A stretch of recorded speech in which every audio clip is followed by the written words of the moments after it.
Welcome to the Sooners 360 Recruiting Podcast, a podcast for OU recruiting fans by Sooners 360. Each week, we catch you up on the latest in OU recruiting news and provide opinions and evaluations on all things OU football recruiting. I'm Chris Mason, lead recruiting analyst for Sooners 360. This podcast is now sponsored by Sooners 360 on Patreon. To support this podcast, please go to patreon.com/Sooners360817 and click subscribe. It's only $2 a month, and there's also a free trial option, and that's where I'm posting all of my regular online recruiting content. The link will also be in the show notes. Also, this podcast is now part of the Believe podcast family. Every team, every topic, everywhere. I'm also appearing on weekly, or at least generally weekly, with on the Horns Down YouTube channel with Chris with a K, and also with the Hall of Fame podcast with Jason Watkins. We're all getting together and discussing OU's season and OU's offseason. So please like and subscribe to the Sooners 360 YouTube channel to be notified of when we do those podcasts. And we're going to go ahead and do something a little bit different today. We're going to lead into episode 126, State of the Class of the 2026 class, May edition. So I'm going to do something a little bit different, less news focused, and kind of just talk thematically about what I think is going on with OU, and talk a little bit about what's gone on in the last sort of like 30 days and where I think we're heading. So obviously the first good piece of news is OU got two commitments last week. Nico Jandro, the safety linebacker from Phoenix, and they also picked up Ja'Cory Smith, the linebacker from Arkansas, former teammate of Amarian Robinson, the Sooner safety signee. And we also have a decision coming up this week from Brian Harris, the extremely talented defensive tackle from Florida, Jacksonville area. He's about 6'4", 290, probably a 3 technique for OU at around 300 pounds, just vastly underrated and would be a huge pickup.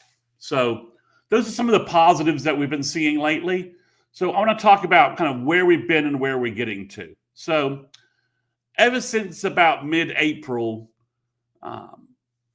OU's high school recruiting for 2026 class was starting to kind of get a doomed perspective around it. At least that was the narrative. OU was going to have a class that fell outside the top 25.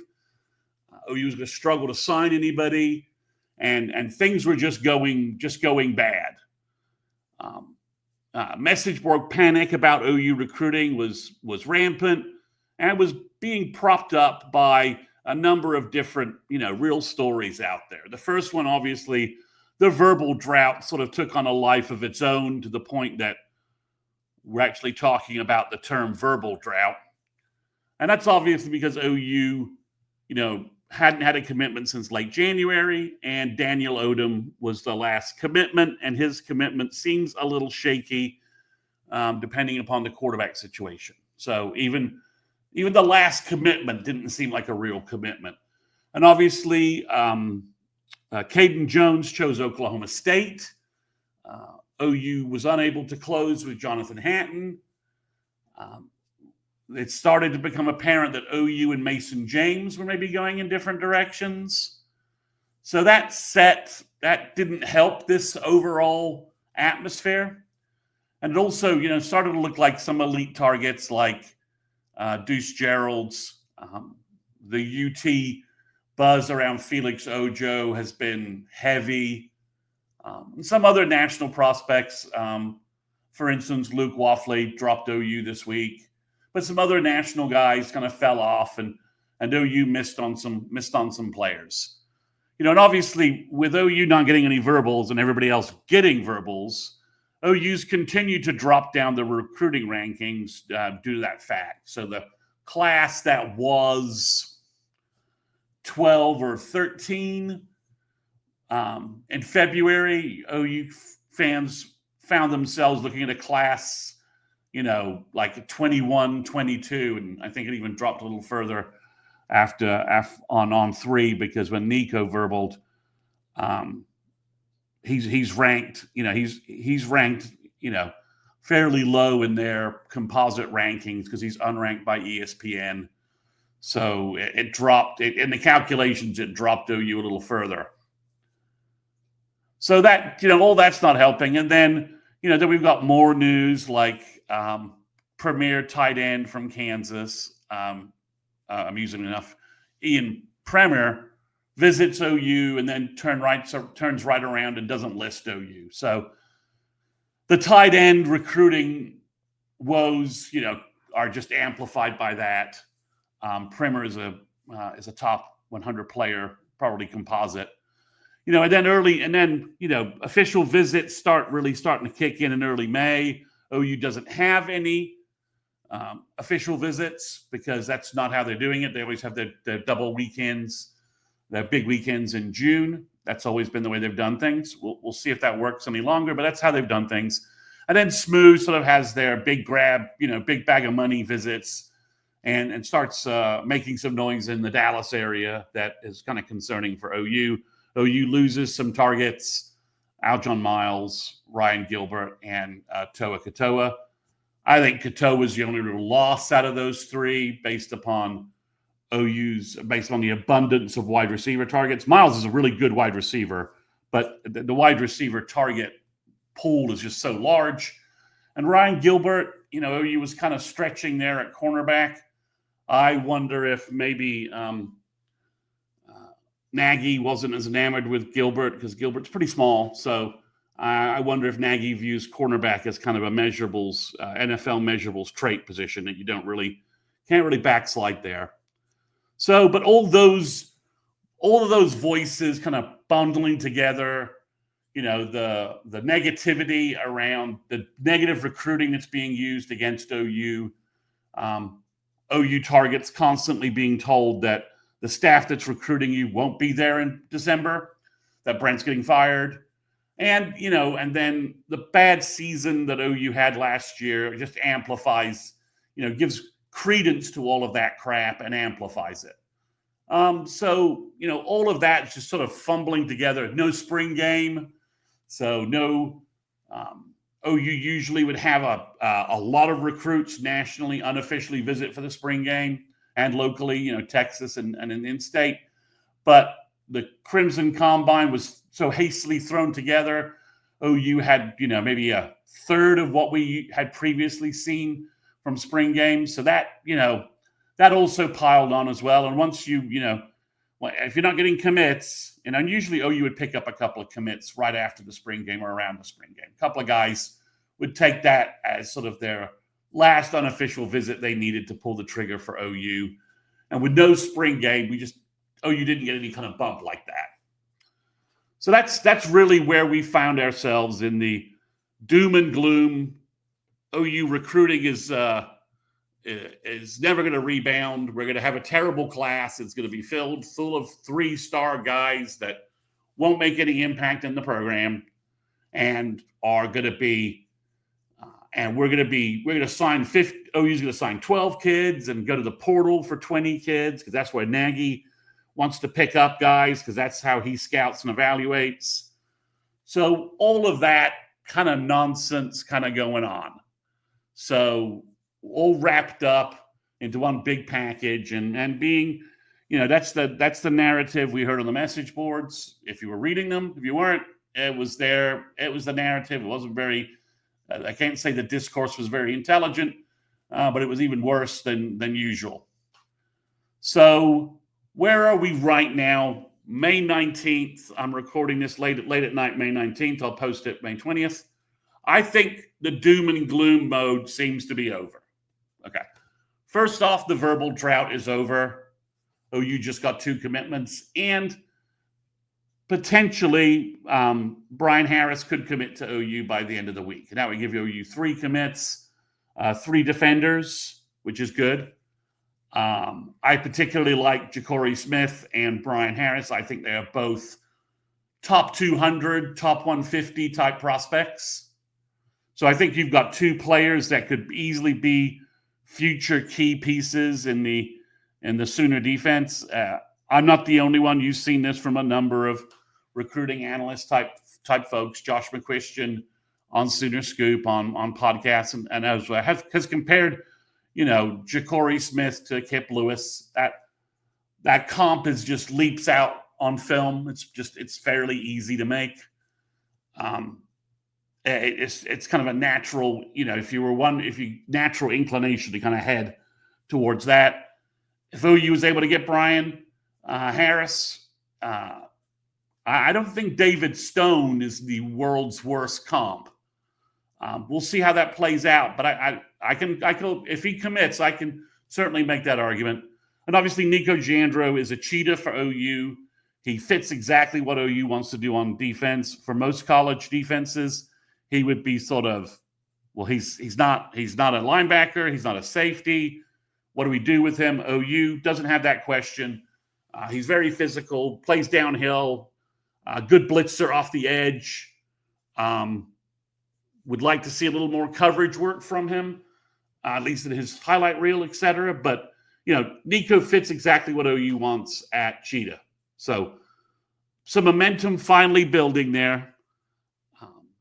The transition from the verbal commitments, the transition from the Brent Venables recruiting board of December 2025 to the new Nagy-Brent board of April 2026 seems to have settled. New offers are going out. They continue to go out as Nagy identifies film for the coaching staff to review and for them to give feedback on and to make new offers. So that process is working out. The process of moving on from some long-term targets seems to have, that we seem to be over that for the most part.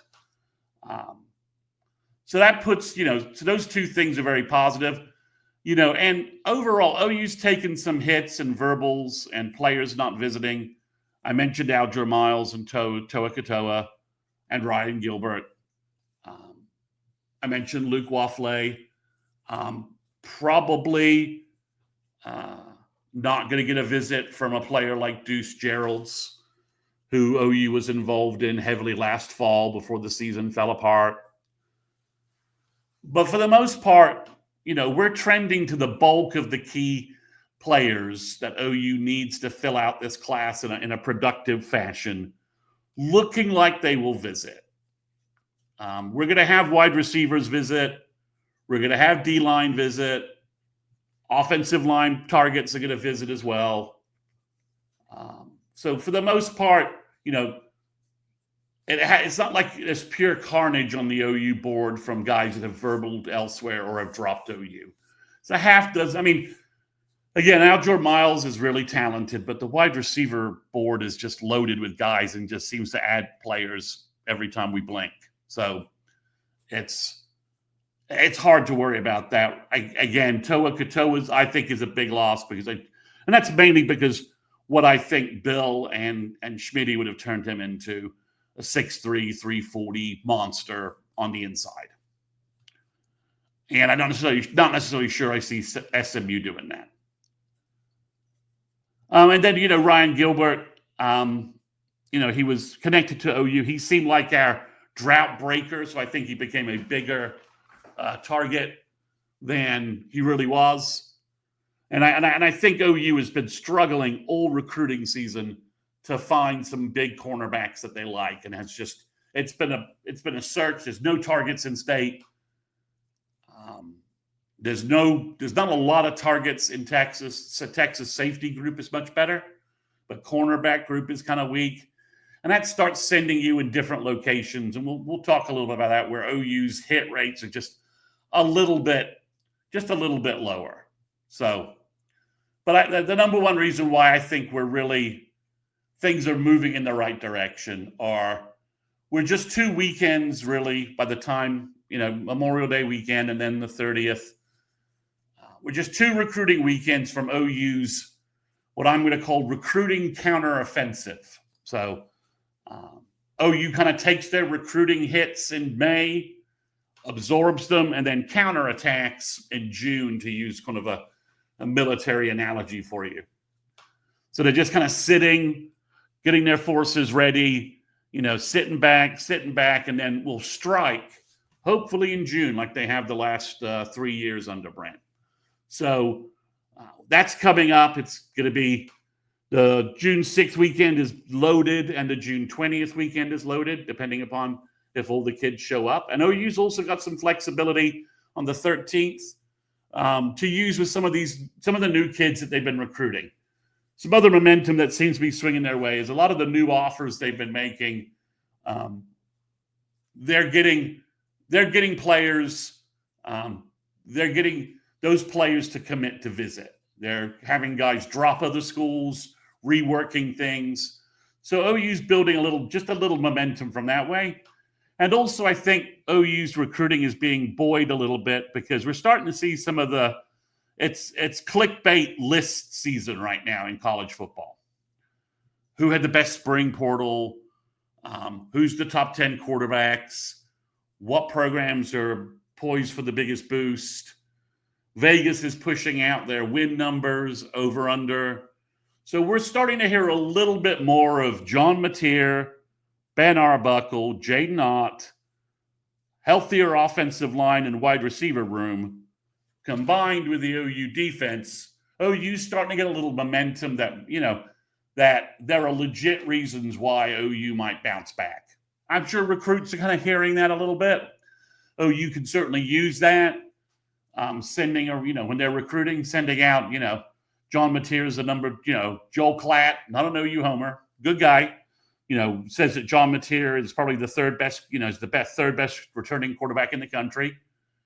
That's something you can pitch and sell to kids and, do on social media. And when they visit, they can visit John Mateer and, and they can see how OU's, see OU doing their workout drills and things like that. So I think some of all that's building up to OU out of the doom and gloom mode. Some momentum is building where OU could pick up the players they need to make this not an elite class, that ship has sailed, but a very good class with high evaluations and guys with high ceilings.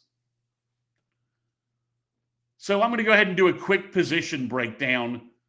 This will be rudimentary for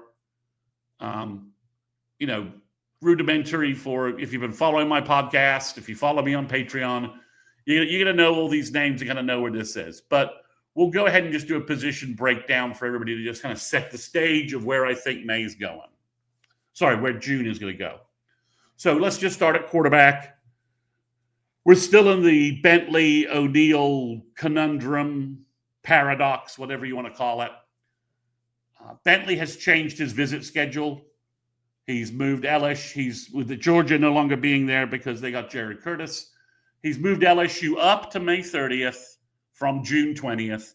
And he's moved OU up to June 6th from the 13th.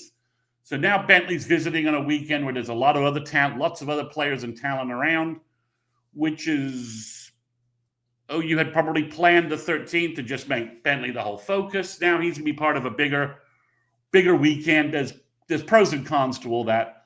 But I think the biggest sign is that Bentley is ready to end his recruiting process. He's going to take the 2 visits that he committed to taking, and he's moved them up. Now, you can view this any way you want. Is OU getting the last shot the best thing? Does he ever make it to Norman? Does he go to Baton Rouge and just end everything and OU never gets their shot? Or does he go to Baton Rouge and OU gets to counter everything LSU does? And then he announces a date right after the OU visit. And I think a commitment date's coming very close after the OU visit if he takes it. So does OU get the last shot, and that memory is the one thing that puts OU over the top? Who knows?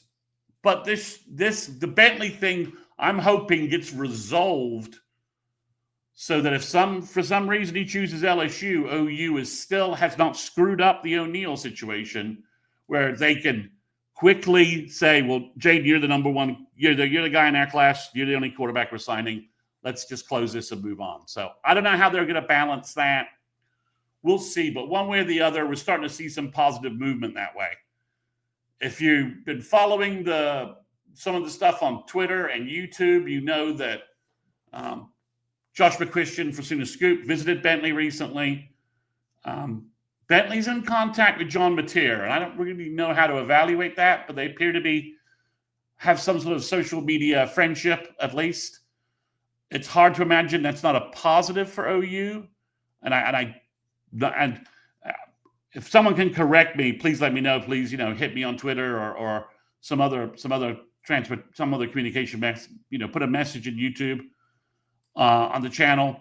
I don't think he's communicating with Nussmeier. So maybe that's enough for OU. But either way, the quarterback situation is going to get resolved, and either quarterback will then hopefully push to be the prime leader in the class and push the recruiting in the class. Because I think that stall hasn't helped OU from a player leadership perspective.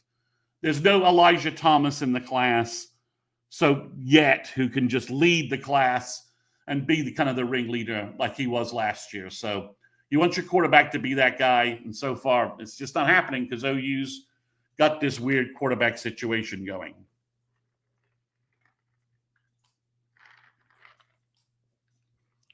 Running back, OU still searching for their guy, I think. But we talked about DeZephon Walker last week.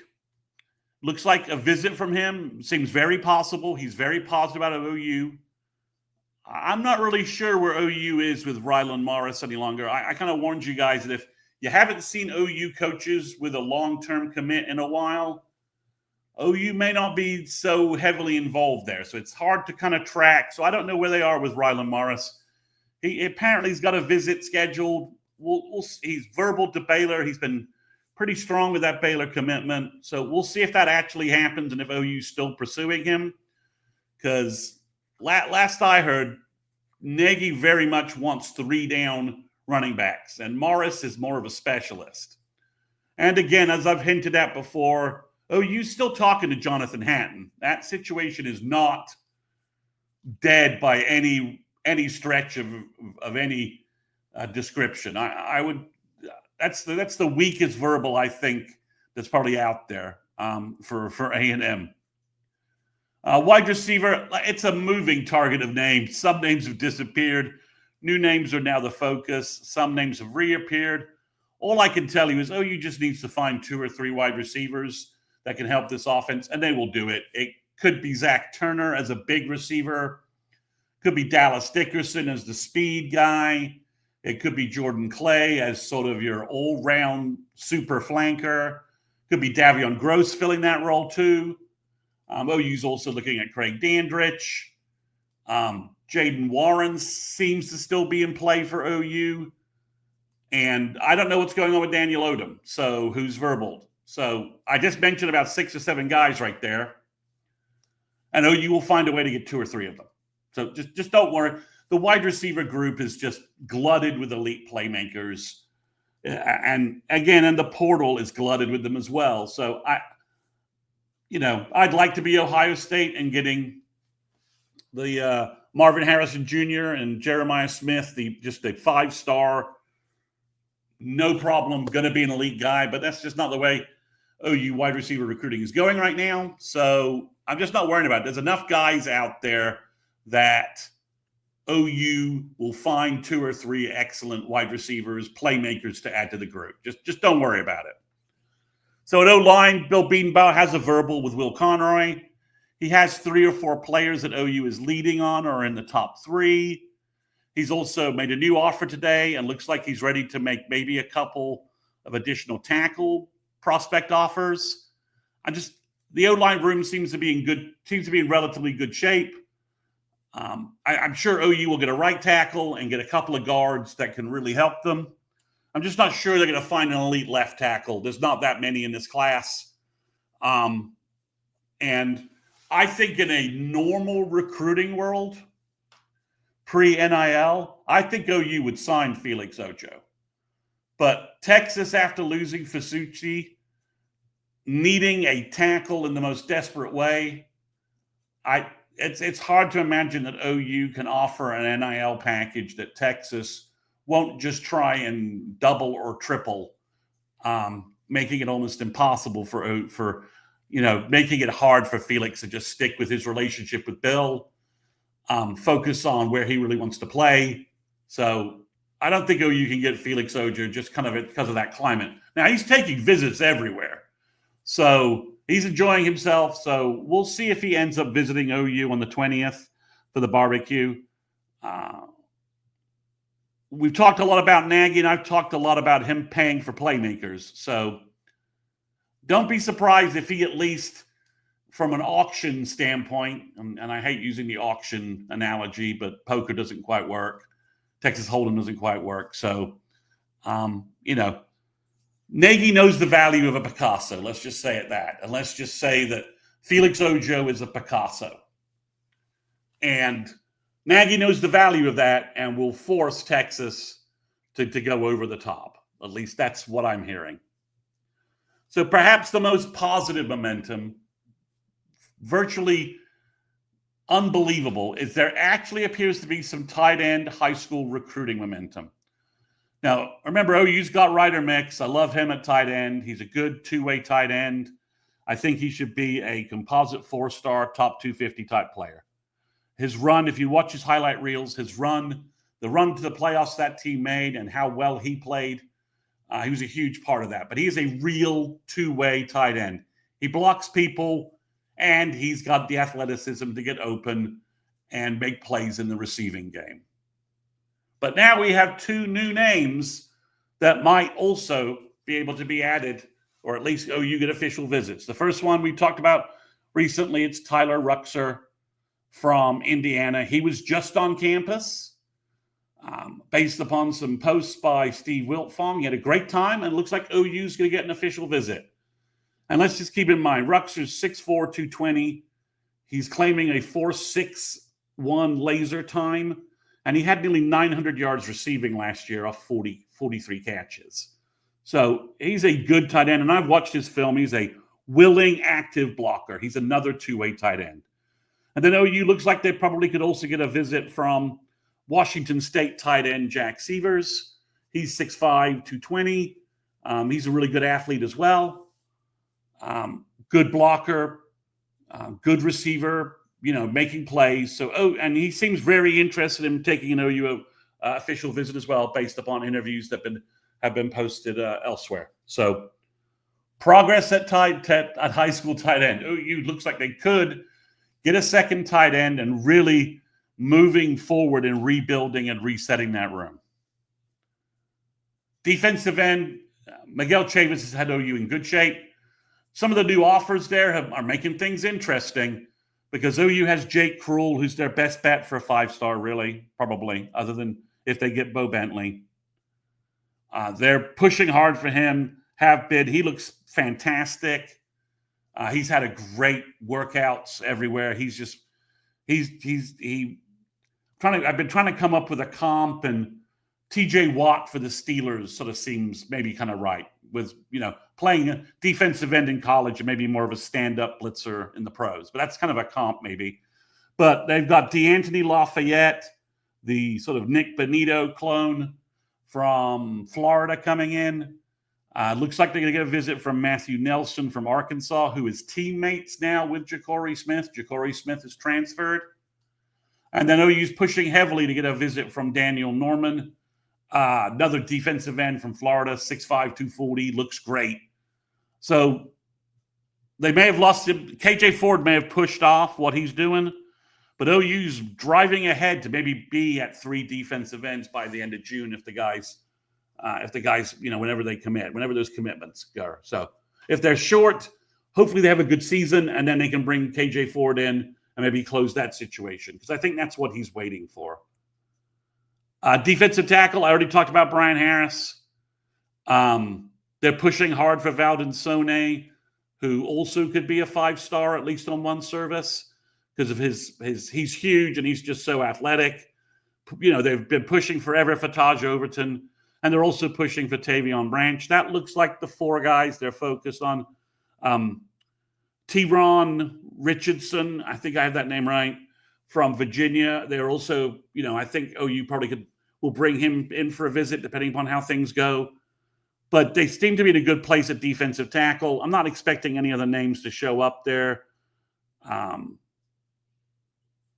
The big nose guard from Colorado, T.I. Cass, OU sort of moved on from him. I'm not sure if he's going to end up playing offensive guard or nose guard. It's kind of a mixed. His offers are a mixed set of offense and defense. I don't think that Deuce Gerald is going to visit.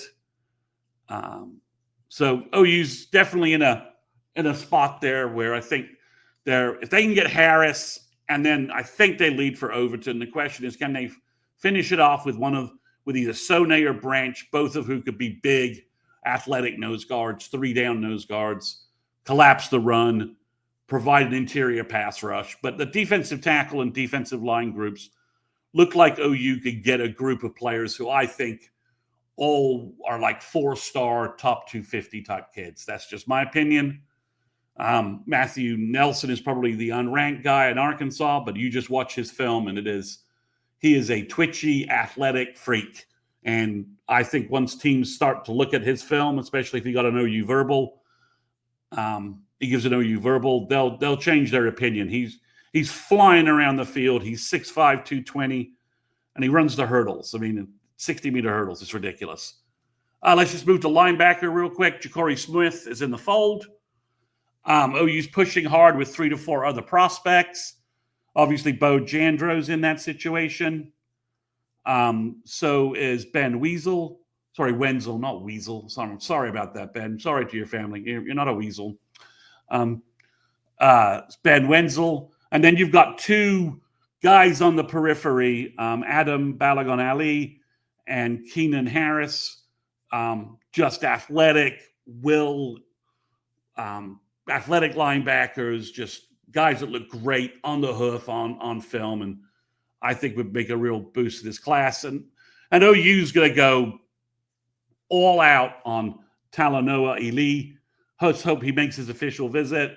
I know USC's leading for him, and maybe this is a situation where OU can get everything out in front, and maybe, once USC starts losing all their commitments, and that's already started, OU can maybe make a run at him after a good season, because he would just be he's an elite guy. Safety, I'm going to put Nico here, although he's a cheetah, but let's just leave him here. OU's still pursuing 3 to 4 guys and should get official visits. I like Donovan Webb and Celeste Moa if I was having my choice of guys, but there is Caden Hall from Florida still in their picture. Jacob Eberhardt from Missouri was mentioned by Brandon Drum on their podcast last week. Hadn't that name in a while. He's a very good athlete, very good safety prospect. OU still recruiting. I believe is recruiting Jordan Davis from Plano. He's a homeschool kid, but he is 6'3", 195 pounds, and just a monster at safety. So I think OU is going to get a good safety group again. I hope they add 2 guys to Nico to really flesh out that group. Keep getting those guys going. As I've been telling you all along, cornerback's the strangest position so far in recruiting. I think there's a possibility OU just sits it out completely. But they are looking at 2 long cornerbacks in play. Now, I mentioned they couldn't find guys in Texas. They're not finding guys in Oklahoma or in sort of the Missouri, Kansas region. Not in Arkansas either. So they got an offer from a kid out in California who says he's visiting. He's interested in OU and TCU and some others. His name's Derek Johnson. He's a fringe top 300 4-star in my opinion. His brother is also interested in OU. He's a 2027 kid. He's also a big, long cornerback. And then there's a cornerback from Florida, Danny Odom, who I've mentioned a couple of times. He's 6'2", 180 pounds, 6'1", in that range, long, athletic. But again, OU's having to go to California and Florida to try and win these recruiting battles, and that's just tough. So that's kind of your rundown on where everybody is. And where the guys OU's really kind of looking at. I think things could change. OU's making offers, and new guys are popping up all the time. OU just offered Devan Robeson, an offensive guard. He has great film, a mauler. Looks like he would fit great in what OU's doing. So, offers are still going out. So they're still recruiting gyms, and they're still trying to find the guys they think have the highest ceilings. So we'll see. And I said it may not map up with the recruiting rankings, but when you watch the film, you're probably going to find yourself saying that guy is a long, lean, explosive athlete. And if OU can add weight on him and coach him up, he has a chance to be elite. That's probably going to be what I say about a bunch of guys in this recruiting class when I do a wrap up. So is OU going to have a top 10 recruiting class? No, they're not. They're probably not. That ship has sailed. It would take an amazing combination of commitments and adjustments from the recruiting services for that to happen. From just the recruiting rankings perspective, I'm not sure where we're going to be with a composite ranking if Rivals and On3 merge their rankings and you don't have both of them. So you only have 247 ESPN and on Rivals or Rivals 3, however you want to call this merger. So I don't know what that ranking would do, but there are 4 guys that if OU were to get them could change. They could fall into 5-star territory. Bo Bentley would be one. Valdon Sone would be another. Jake Krull would be one. And Davion Gross / Jordan Clay potentially being sort of a 4th. I'm not sure OU's going to get all 4 of those guys, but if all 4 of those moved into 5-star territory and the rest of the guys start getting their proper due, like Ja'Cory Smith is top 150, I'm just mentioning names I think OU might get if Noah Best became like a top 300, Deacon Schmidt moved into like the top 200 at an offensive tackle.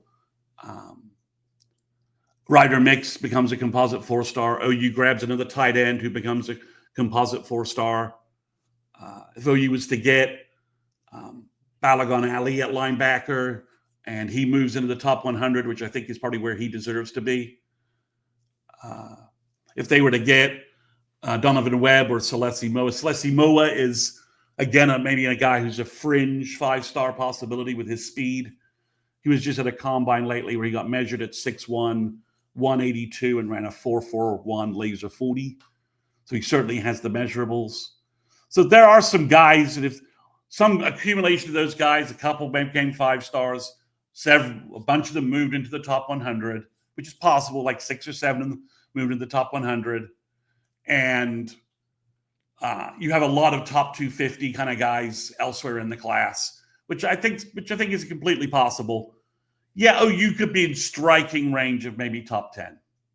But I bet OU, when signing day comes and the rankings are redone just prior to signing day, I think OU is trending to be around 15, with a host of players remaining underranked by at least one service, dragging down the composites for the OU signees.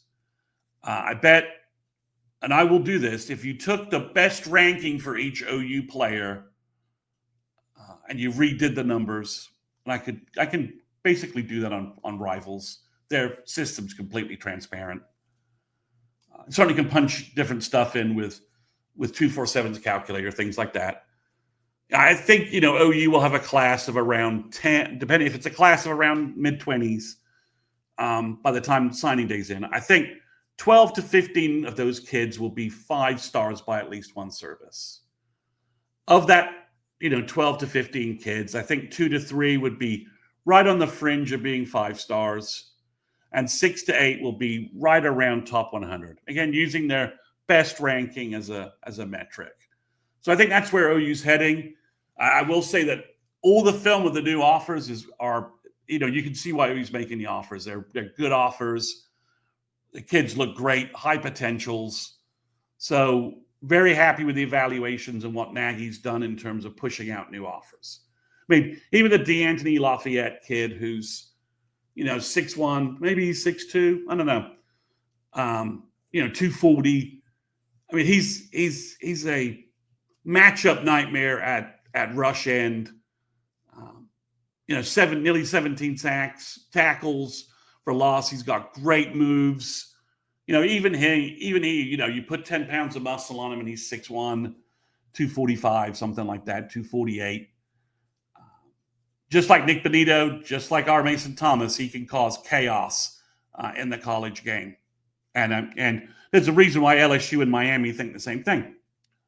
So that's a long 40-minute pod for you guys to kind of just reset where we are, talk about where I think we're going, and I'll have an update news pod for you before Memorial Day based upon Brian Harris's commitment and some other stuff going on.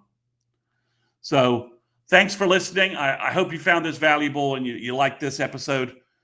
Please make sure to subscribe to the podcast and don't forget to leave a rating. If you're on YouTube, please subscribe to the channel and give us a thumbs up. All of that helps. And also, please visit patreon.com/Sooners360817 to subscribe for more recruiting content. And the Patreon site keeps this podcast free, keeps me working on recruiting. So please give it a try, even if it's just a trial, to see the content that comes through. Thanks, everyone.